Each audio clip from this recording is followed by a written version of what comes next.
You are told you are free yet. You are always in a hurry.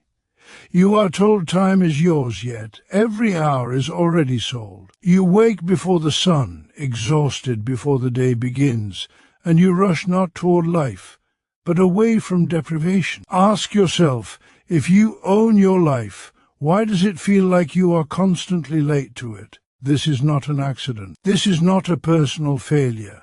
This is the logic of the system under which you live. Capitalism has not only stolen your labor, it has stolen your time, the very substance of human life. Time under this system does not belong to those who live it, but to those who profit from it. Look closely at your condition. From childhood, you are trained to measure your worth in hours, minutes, seconds. You are taught punctuality before dignity, productivity before purpose, speed before meaning. The factory clock has followed you into the office, the classroom, the hospital, the home. Even in your so-called leisure, you are rushed. Rest must be efficient, pleasure must be optimized, sleep must be productive. Why? Because under capitalism, time is money, and money belongs to the ruling class. The worker does not sell labor alone. He sells time itself, his waking hours, his strength, his youth, his life, and once sold, it is no longer his. The capitalist buys time cheap and sells its products dear. This difference, the stolen surplus, is the foundation of exploitation. You rush because the system demands more than you can give, and gives back less than you need to live. The bourgeoisie speaks of freedom, yet structures society so that the worker must sell himself daily or starve. They speak of opportunity, yet monopolize the conditions of production. They praise innovation, yet fear nothing more than a worker who thinks critically about his own condition. They have transformed time into a weapon. Deadlines, quotas, targets, these are not neutral tools. They are instruments of domination. They discipline the body, fragment attention, exhaust resistance. A tired worker does not revolt. A rushed worker does not reflect. A desperate worker does not organize. Thus, speed becomes ideology.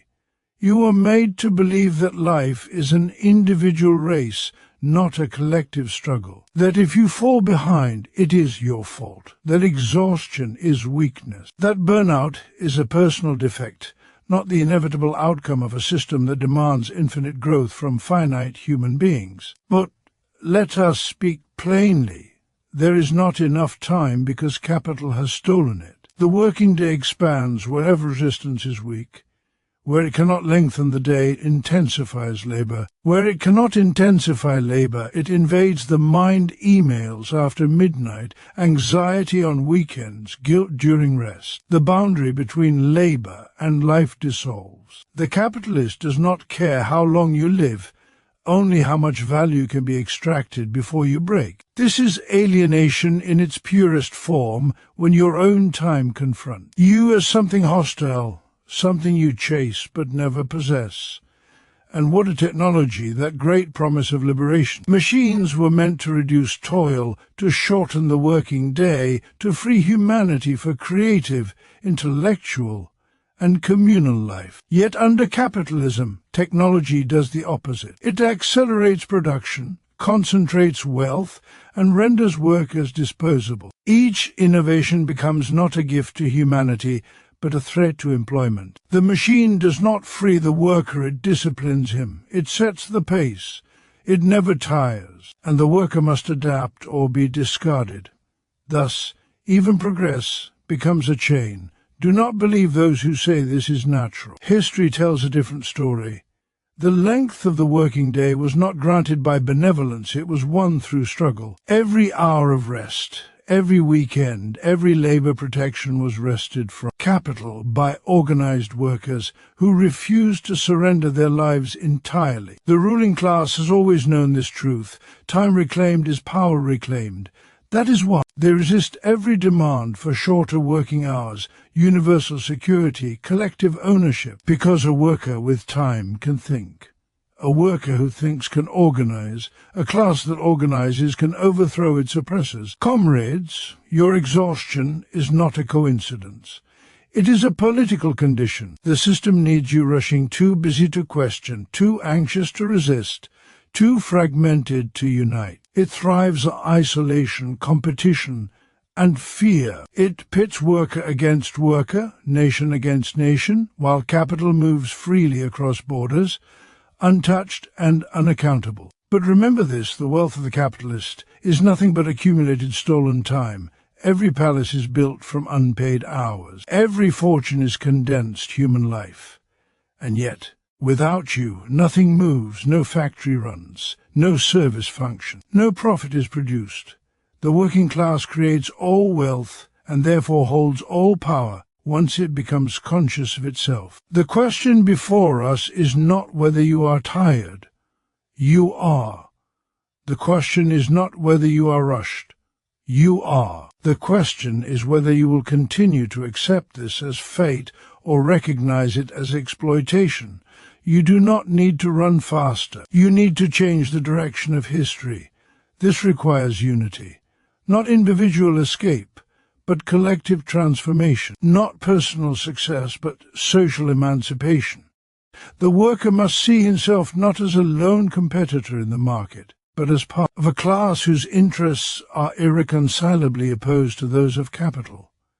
When workers unite, time changes meaning. It ceases to be a commodity and becomes what it truly is, the space of human development. Imagine a society where production is organized not for profit, but for need, where technology shortens labor instead of intensifying it, where time is shared, not sold, where education, care, and creativity are central, not sacrificed to accumulation.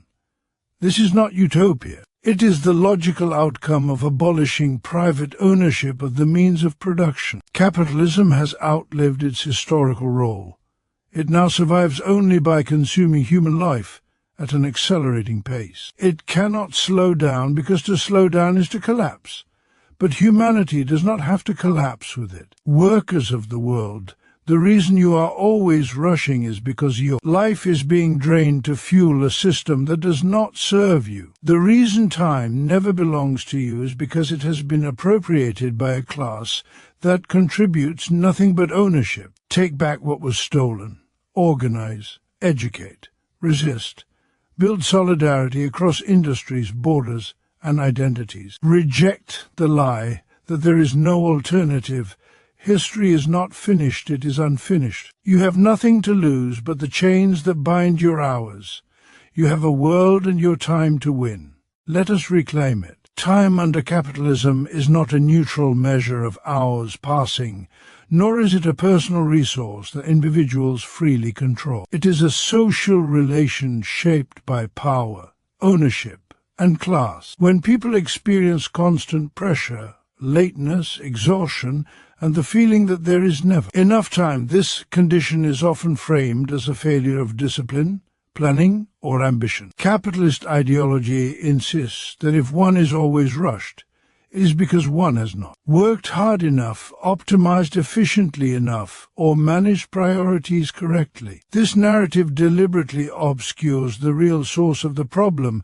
Time itself has been appropriated by capital, transformed into a commodity, and extracted from the working class as unpaid labor. Under capitalism, the worker does not merely sell skills or effort, but sells blocks of living time. The working day is defined not by human need or natural rhythm, but by the demands of profit. Marx demonstrated that the value of commodities arises from socially necessary labor time, yet the worker is paid only for a portion of the time they expend. The remaining hours, though fully lived and fully worked, are absorbed as surplus value by the owner of the means of production.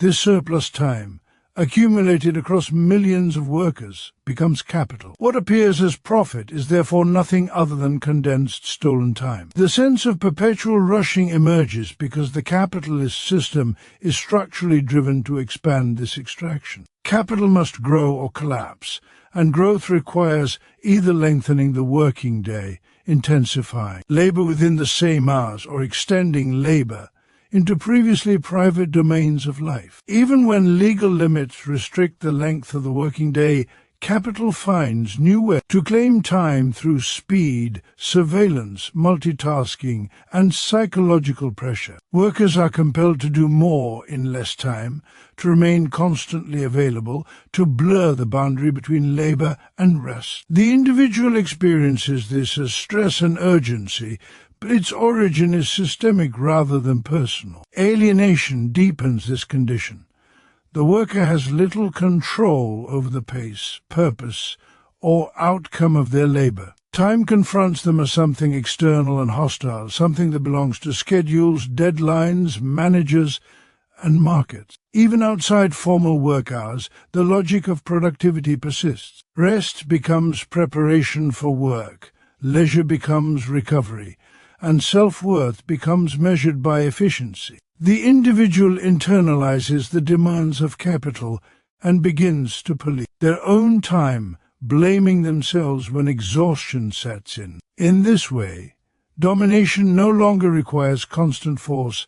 It is reproduced through self-discipline shaped by economic necessity, technological development, which could reduce the burden of labor, instead intensifies the theft of time under capitalist relations. Machines increase productivity, but the benefits are not distributed to those whose labor they replace or augment. Instead of shortening the working day, technology raises expectations and accelerates production cycles. The worker must adapt to machines rather than machines serving human development. Time saved through innovation is not returned to the worker as freedom but reinvested as profit, further deepening inequality and time deprivation. The ideology of personal responsibility plays a crucial role in maintaining this arrangement. By framing time scarcity as an individual problem, capitalism prevents collective understanding and resistance. Workers are encouraged to compete rather than unite, to optimize themselves rather than question the system, to seek personal solutions to structural exploitation. This isolates individuals and fragments the working class, ensuring that the theft of time continues unchallenged. Guilt replaces analysis, and burnout replaces rebellion. Historically, every reduction in working hours has been achieved through collective struggle, not through market generosity. The fight for limits on the working day revealed that time is a central terrain of class conflict. Capital seeks to maximize surplus time, while workers seek to reclaim life beyond labor. This conflict is ongoing even when disguised by flexible schedules, gig work, or claims of autonomy. What appears as freedom often conceals deeper insecurity and longer unpaid hours. To understand that time under capitalism is stolen labor is to reject the moral narrative that equates exhaustion with inadequacy. It reveals that the constant rush is not a natural feature of human existence, but a consequence of an economic system that prioritizes accumulation over life. Time feels scarce because it has been seized, parceled, and sold back to those who create all value. The worker's life is consumed incrementally, minute by minute, to sustain a system that cannot slow down without threatening its own survival. Constant rushing is not an accidental feature of modern life, but a deliberate condition produced by class society to maintain domination. The feeling of always being behind, of never having enough time, of moving quickly without arriving anywhere meaningful is deeply political.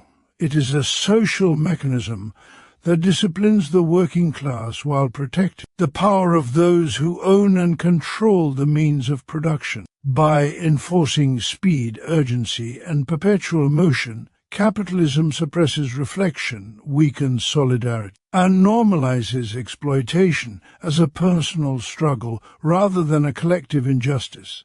Rushing fragments consciousness. When life is organized around deadlines, targets, and constant performance, there is little space for critical thought. The worker moves from task to task under pressure, reacting rather than understanding, surviving rather than questioning. This state of permanent urgency prevents the development of class awareness. It is difficult to analyze the structures of exploitation when one is exhausted, anxious, and fearful of falling behind. In this way, rushing functions as an ideological tool that keeps the worker trapped in immediacy, unable to see the totality of the system that governs their life. The ruling class benefits from this condition because speed destroys collective time. Solidarity requires shared rhythms, moments of pause, and spaces for discussion. When every individual is racing against the clock, workers are isolated from one another, even when they labor side by side. Competition replaces cooperation, and survival replaces resistance. The market rewards those who move faster, comply more quickly, and adapt without complaint. Those who slow down are punished with precarity, unemployment, or social exclusion. Thus, speed becomes a form of obedience enforced through economic threat. Rushing also disguises exploitation by turning structural violence into individual responsibility. When workers are overwhelmed, they are told to improve time management, increase productivity, or work harder. Failure is framed as a lack of discipline rather than the result of impossible demands. This narrative shifts blame away from capital and onto the individual, making domination appear natural and deserved. The worker internalizes this logic, policing their own behavior, pushing themselves beyond physical and mental limits, and feeling shame when they cannot keep up. Control no longer needs to be imposed from above, it is reproduced from within. The organization of work under capitalism intensifies this condition. The working day is not only long but dense, packed with tasks that must be completed faster each year. Technological surveillance measures every movement, keystroke, and pause, converting time into quantifiable data. This constant monitoring accelerates labor while erasing moments of rest. Even when formal work ends, the rush continues through unpaid overtime, digital communication, and the anxiety of job insecurity. The worker is never fully off the clock, because the fear of losing time tomorrow dominates the present. This domination extends beyond the workplace into education, healthcare, and daily life. Students are rushed through standardized systems designed to produce compliant workers rather than critical thinkers. Patients are processed quickly, treated as units rather than humans, because care must be efficient to remain profitable. Social relationships are compressed, reduced to moments between obligations. Life itself is subordinated to economic speed. The ruling class, however, experiences time differently. Their wealth buys patience, flexibility, and control over schedules. While workers rush to survive, the owners wait, plan, and accumulate. Historically, the imposition of speed has always accompanied capitalist expansion. From the factory whistle to the assembly line to algorithmic management, each stage of development has tightened control over workers' time. Resistance has consistently taken the form of slowing down, striking, and reclaiming time collectively. These actions reveal that rushing is not inevitable but imposed. When workers interrupt production, they expose the dependence of capital on their labor and disrupt the rhythm that sustains domination. The psychological effects of constant rushing further entrench class power. Chronic stress weakens the body and narrows imagination. A population kept in a state of urgency is easier to govern, easier to divide, and easier to exploit. Political engagement declines when survival consumes all energy. Long-term thinking, necessary for revolutionary change, is replaced by short-term coping. The system does not merely exploit labor, it consumes attention, health, and hope, leaving little capacity for organized resistance. To recognize constant rushing as a tool of class domination is to understand that time pressure is not a personal condition but a political weapon. It is designed to keep the working class moving without direction, busy without power, exhausted without revolt. Speed maintains hierarchy by ensuring that those who produce the wealth of society are denied the time required to challenge the conditions of their own exploitation. Exploitation under capitalism is not an abstract economic concept, but a concrete process through which human life is converted into profit. It begins with the separation of the worker from the means of production, a historical act that forces the majority to sell their labor in order to survive. Once this separation is complete, labor power itself becomes a commodity bought and sold like any other, despite the fact that it is inseparable from the living human being who carries it. What the worker offers is not merely effort or skill, but time, energy, creativity, and physical vitality, all of which are finite aspects of life itself. The capitalist purchases labor power for a wage that represents only a portion of the value it creates. During the working day, the worker produces value equivalent to their wage in a limited amount of time. The remaining hours, however, generate surplus value, which is appropriated by the capitalist without compensation. This surplus is the source of profit, accumulation, and wealth. The worker's unpaid labor is thus embedded in commodities, circulating through markets and reappearing as capital, while the worker remains bound to the necessity of selling their life again the next day. This process transforms life into an input for accumulation. Every moment of exertion, every repetitive motion, every act of concentration contributes to profit that does not return to those who produced it. The longer and more intense the labor, the greater the extraction. Even when wages rise slightly, the fundamental relation remains unchanged, because exploitation is not defined by low pay alone, but by the structural appropriation of surplus labor. The worker may survive, but survival itself becomes the condition for continued exploitation. As capitalism develops, this conversion of life into profit becomes more total. Exploitation extends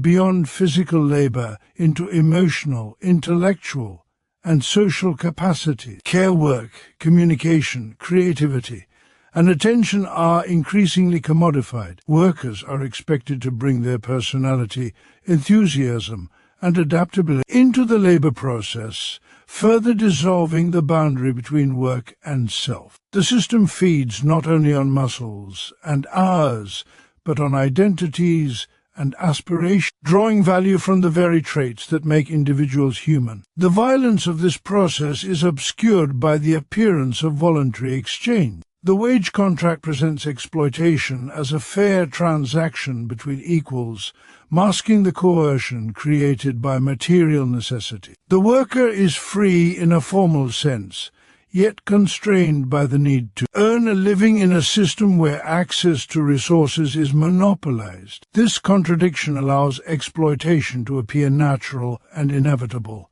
rather than historically produced and socially enforced. Technological advancement intensifies this transformation rather than alleviating it. Increased productivity does not liberate workers from labor but raises the rate at which life is consumed. Machines accelerate production, compress time, and heighten expectation. The worker must keep pace with systems designed for maximum efficiency, often at the cost of health and stability. Time saved through technology is not returned as leisure, but captured as additional surplus, deepening the conversion of life into capital. The consequences of this exploitation are unevenly distributed but universally rooted in the same relation. While the ruling class accumulates wealth, security, and control over time, the working class bears the physical and psychological costs. Exhaustion, injury, stress, and alienation are not side effects but integral outcomes. The system thrives on the gradual depletion of human life, treating it as renewable while individuals themselves are entirely replaceable.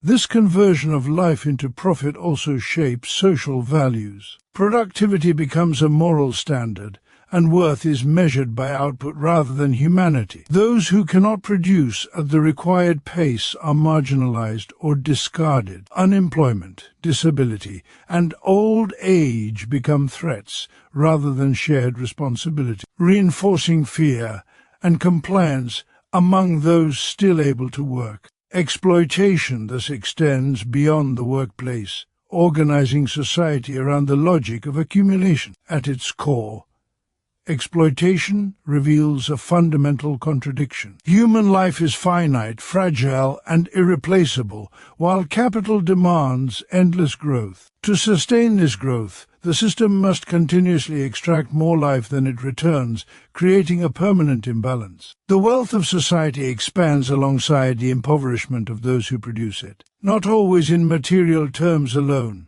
but in the erosion of time, health, and autonomy. Profit appears as an abstract number, but it is composed of countless lived moments that will never be returned. Technology under capitalism does not emerge as a neutral force for human liberation, but as an instrument shaped by the interests of those who control production. While technological development holds the potential to reduce labor, ease physical strain, and expand human freedom. Within capitalist relations, it is primarily used to intensify control over workers and deepen exploitation. The promise of liberation is repeatedly postponed because technology is not introduced to serve social need but to increase efficiency, profitability, and domination. From the earliest machinery to modern digital systems, technological innovation has been deployed to subordinate labor rather than emancipate it. Machines are introduced not to shorten the working day but to increase output within it. They set the pace of work, strip tasks of autonomy, and reduce human activity to functions that can be measured, monitored, and optimized. The worker no longer controls the rhythm of labor. The machine dictates speed, repetition, and intensity. In this process, skill is fragmented and knowledge is centralized in management, weakening workers' collective power. Automation, rather than freeing workers from toil, often renders them more vulnerable. When machines replace labor, the threat of unemployment disciplines those who remain. Workers are compelled to accept lower wages, longer hours, or worse conditions to avoid being replaced. This creates a reserve army of labor that strengthens capital's bargaining position. Technology thus becomes a tool of coercion, forcing compliance through insecurity rather than offering freedom through abundance. Surveillance technologies further extend control beyond the physical labor process. Digital monitoring tracks productivity, movement, communication, and even emotional state. Algorithms evaluate performance, assign tasks, and determine schedules with minimal transparency or accountability. The worker is constantly observed, aware that every pause and deviation may be recorded and punished. This perpetual visibility intensifies self-discipline and anxiety, ensuring that control operates continuously rather than intermittently. The expansion of digital connectivity blurs the boundary between work and life, extending labor into every moment. Mobile devices and online platforms create expectations of constant availability. Work follows the worker home, into rest, relationships, and sleep. Time that once belonged to personal life is absorbed into the labor process without compensation. Technology does not free time, it colonizes it, transforming previous private moments into potential sources of value extraction. The ideology surrounding technology reinforces this domination. Innovation is celebrated as progress, and resistance is framed as backwardness. Workers are told to adapt or be left behind, shifting responsibility onto individuals, rather than questioning the social purpose of technological change. This narrative disguises the fact that technological gains are not distributed equally. While productivity increases, wages stagnate, and working conditions often deteriorate. The benefits of technology accumulate at the top, while the costs are borne by those whose labor sustains the system. Even creative and intellectual labor is subject to intensified control through technology. Platforms extract value from user-generated content, data, and attention, turning participation into unpaid labor. Knowledge workers face algorithmic management that standardizes output and accelerates pace. Creativity is quantified, ranked, and monetized, losing its autonomy. The distinction between production and consumption dissolves as life itself becomes a site of value creation. Technology also fragments the working class by individualizing labor. Remote work, gig platforms, and digital piecework isolate workers from one another, undermining solidarity. Collective spaces are replaced by dispersed networks where workers compete for tasks and ratings. This fragmentation weakens the capacity for organization and resistance, even as exploitation intensifies.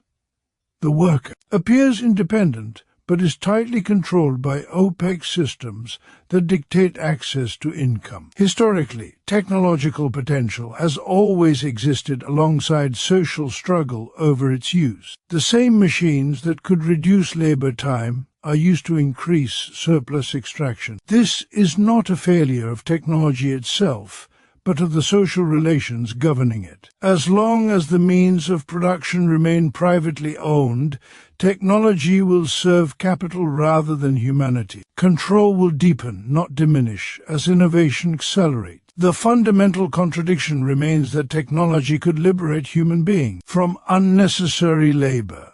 Yet under capitalism, it binds them more tightly to it. Every advance increases the system's capacity to monitor, discipline, and extract, while presenting itself as progress. Workers are told they are fortunate to have access to new tools, even as those tools erode autonomy and security. The promise of freedom persists as an illusion, while control becomes more efficient, more invisible, and more total. Collective organization is the only path to reclaiming time, because time under capitalism is not lost individually but stolen collectively. The theft operates on a class scale, extracting hours, energy, and life from millions in order to sustain accumulation for a few. No individual strategy can reverse a condition produced by structural relations of power. Personal efficiency, self-discipline, or escape into private success leave the foundations of exploitation untouched. As long as the means of production and the organization of work remain in the hands of capital, the working class will continue to experience time as scarcity, pressure, and exhaustion. Time is shaped by social power. Those who own capital determine the length of the working day, the pace of labor, and the boundaries between work and life. The worker, isolated and dependent, has little capacity to negotiate these conditions alone. Individual resistance is easily punished through dismissal, replacement, or marginalization. Collective organization transforms this imbalance. When workers act together, time ceases to be merely a personal burden and becomes a shared political demand. The struggle over time reveals itself as a struggle over power. Historically, every gain in reclaimed time has been the result of collective action. The reduction of the working day, the establishment of weekends, limits on child labor, and the recognition of rest were not granted by enlightened employers or market evolution. They were won through strikes, unions, and mass movements that disrupted production and forced concessions. These victories demonstrate that capital only yields time when compelled by organized resistance. Without collective pressure, the system relentlessly expands its claim over human life. Collective organization also breaks the isolation that capitalism relies upon. When workers are rushed and fragmented, they experience their exhaustion as a private failure. Organization creates shared awareness, allowing individuals to recognize their condition as common rather than personal. This recognition is transformative.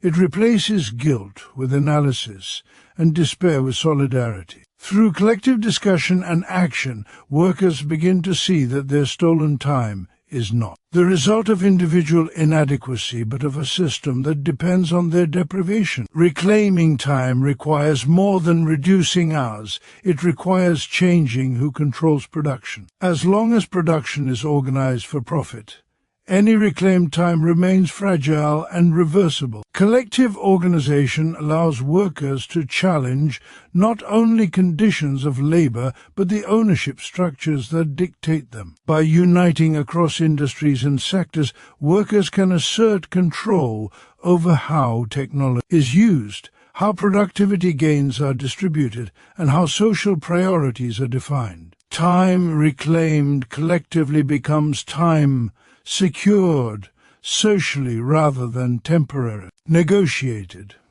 Organization also counters the way technology fragments and isolates workers. Digital platforms and flexible arrangements present themselves as freedom while undermining collective power. Through organization, workers can reconnect across these divisions, transforming dispersed labor into coordinated force. Collective structures provide continuity, memory, and strategy, preventing each generation from starting its struggle anew. Time is reclaimed not only in hours but in historical continuity, preserving lessons and victories that would otherwise be lost. The ruling class understands this threat clearly. That is why collective organization is resisted through legal restrictions, ideological attacks, and economic pressure. Unions are portrayed as obstacles, collective demands as unrealistic, and solidarity is outdated. These narratives seek to convince workers that there is no alternative to individual adaptation. Yet the persistence of time scarcity, despite unprecedented productivity, exposes this lie. The problem is not lack of efficiency, but lack of collective power.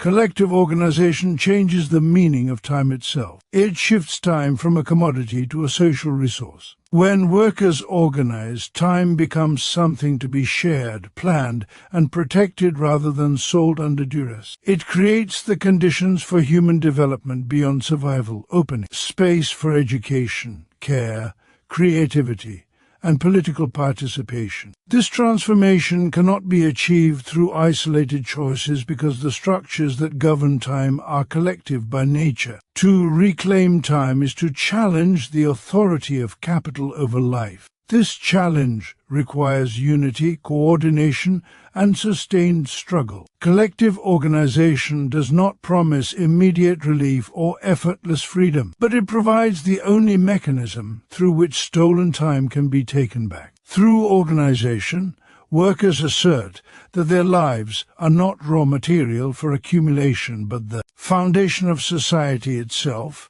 and that time belongs to those who live it, shape it, and struggle together to defend it against endless extraction. This is the truth that must no longer be ignored.